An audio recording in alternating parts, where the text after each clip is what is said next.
Bonsoir à tous, ici Camille Vlog de retour sans maquillage dans une nouvelle vidéo pour faire une vidéo qui est selon moi extrêmement importante pour la plupart d'entre vous, ou au moins une bonne partie d'entre vous. L'entrée en passe ou en LAS, ça va aussi être l'entrée à la fac déjà, l'entrée un peu partir de cette ambiance de on est chez les parents, on bosse chez les parents, on va en cours tous les jours 8h, 17h, qu'on a des devoirs à faire, et vraiment être beaucoup plus autonome, avoir son premier appartement, avoir je sais pas, une voiture pour ceux qui vont avoir une voiture, avoir le permis, enfin voilà, l'entrée dans la vie étudiante, même si on n'est pas vraiment étudiant quand on est en passe clairement, on est plus en mode concours, on est plus en mode concours devant nos cours, à bosser 12 heures par jour, vraiment voilà, mais je pense que c'est assez compliqué pour tout le monde de faire un peu cette transition, avec le premier appart, faire le ménage, faire tes courses, faire ta cuisine, enfin tout ça, c'est assez compliqué pour pas mal de gens, et en plus là tu dois gérer à côté un concours, tu dois gérer à côté et travailler beaucoup d'heures, et ça peut être très compliqué. Oui, je me répète beaucoup, mais voilà, donc moi je vais essayer de vous donner un peu mes meilleurs conseils, les petits trucs que j'ai pu faire et qui m'ont aidé à m'adapter et à m'acclimater plus facilement. Donc déjà pour ce qui est du ménage par exemple, moi je sais que je faisais mon ménage une fois par semaine, genre vraiment le gros ménage etc. Genre quand je prenais une pause, quand je prenais ma pause de la semaine, et bien je faisais mon ménage à ce moment-là. Par exemple moi je suis une personne extrêmement bordélique, vraiment j'ai tendance à en mettre partout tout le temps, même si je range 4-5 fois par jour ce sera tout le temps le bordel parce que je suis incapable de ranger les choses, je sais pas, progressivement ou j'en sais rien, mais du coup bah, ça peut être très vite une déchetterie, un dépotoir, voilà. Et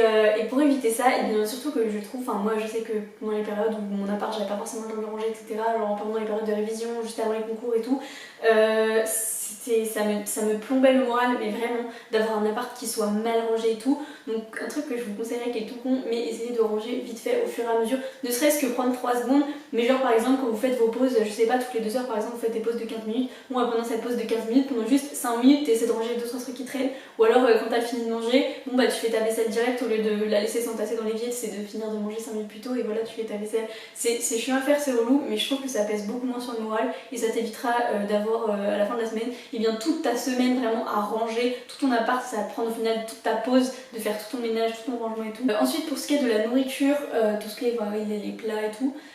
déjà moi ce que j'avais fait et ce qui m'a pas mal aidé, c'est faire avant la rentrée une liste de plats. Donc j'avais fait une liste je crois d'une 30aine de plats, un truc comme ça, donc des plats pour l'automne-hiver. Et après vous pouvez faire la même chose pour toute l'année ou pour juste aux vacances de décembre par exemple, vous faites printemps. Et enfin du coup autre partie d'hiver printemps, ou vous refaites une liste, j'en sais rien, avec que des plats en fait qui sont faciles à faire, qui sont rapides, qui coûtent pas forcément très cher et que vous pouvez faire plutôt en plus grosse quantité. Genre par exemple moi je sais que je faisais des dalles de lentilles corail, mais enfin, j'en faisais 4-5 portions quoi, pour en avoir pour 4-5 repas du coup,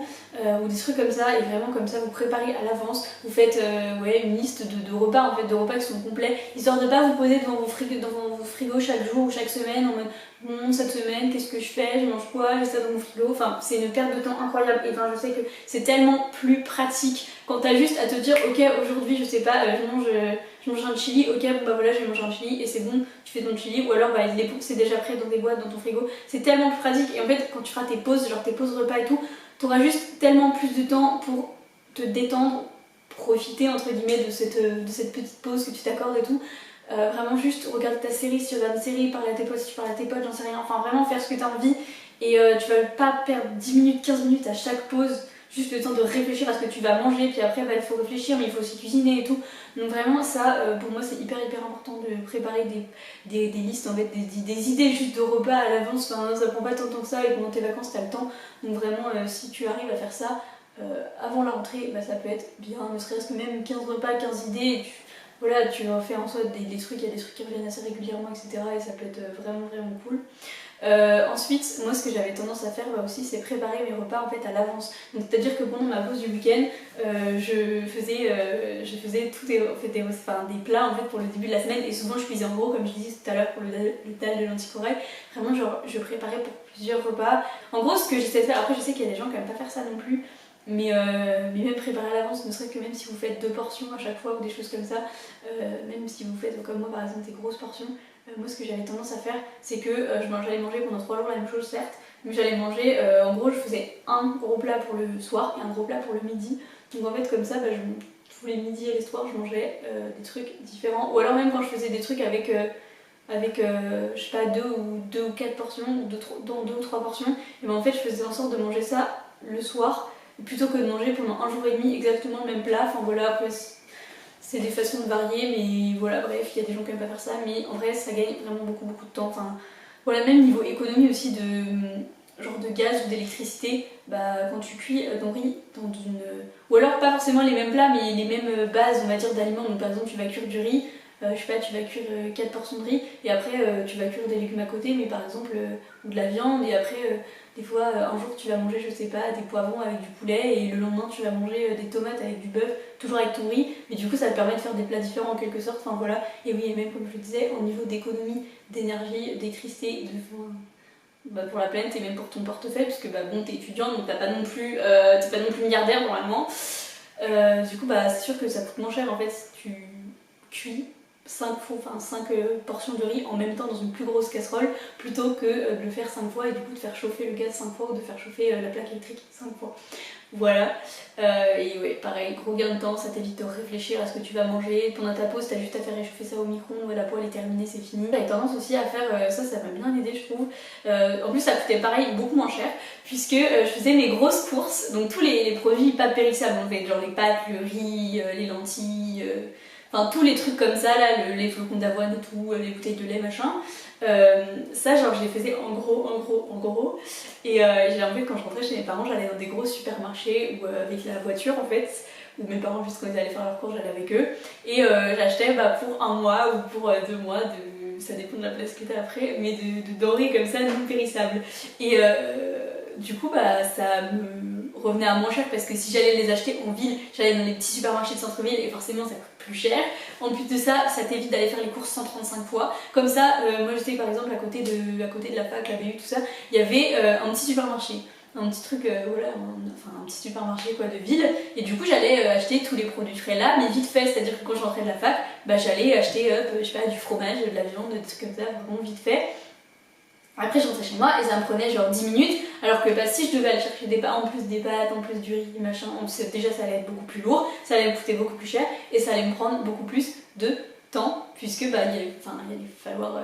passer dans les rayons, perdre 15 ans, machin, alors que là au moins, voilà, je faisais ça une fois par mois, une fois tous les 2 mois et c'était fait. J'ai aussi oublié de dire ça par rapport à la nourriture, mais si vous avez un congélateur, même si je sais que c'est pas la majorité des étudiants, mais si vous êtes par exemple en coloc et que du coup vous avez un plus grand frigo, donc un congélateur avec, et bien ça peut être une très bonne idée aussi de congeler des choses. Déjà d'acheter des légumes par exemple déjà pré-découpés, congelés, ça coûte un peu plus cher mais ça sera un gain de temps. Ou même pour vous, en fait moi ce que j'avais fait c'est que mes parents ils avaient un jardin, j'avais un petit congélateur, pas très gros, hein, vraiment genre d'un petit frigo étudiant, mais j'avais un toute petite partie congélation, donc j'avais pré-découpé des légumes en fait du jardin de mes parents l'été, donc prédécouper des courgettes, tout épluché, machin, je les avais congelés et comme ça j'avais juste à les verser dans une casserole pour les cuire, donc ça pareil ça peut être un gros gain de temps si vous avez la place ou une petite partie congélation. Donc voilà, c'est un peu tout ce que j'ai à dire par rapport à la nourriture. Ensuite, par tout ce qui est job étudiant,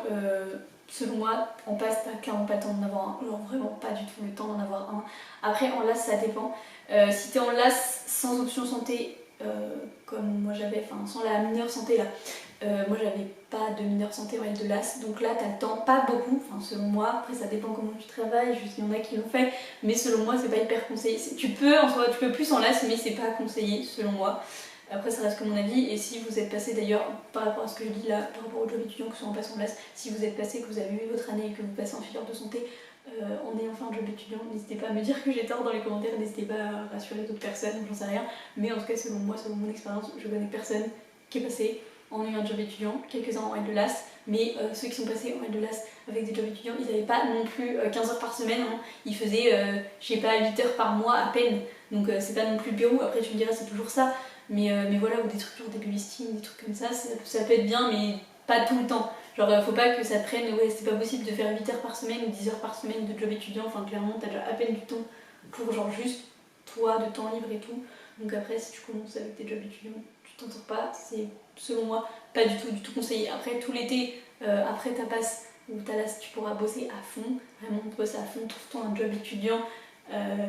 et voilà, mais c'est vrai que pour ça la passe c'est un peu une année de sacrifice ou financièrement, bah, tu vas pas forcément pouvoir beaucoup aider tes parents et tout. Enfin voilà, c'était tous mes petits tips sur avoir un appartement et tout, etc. pour essayer de s'acclimater au mieux.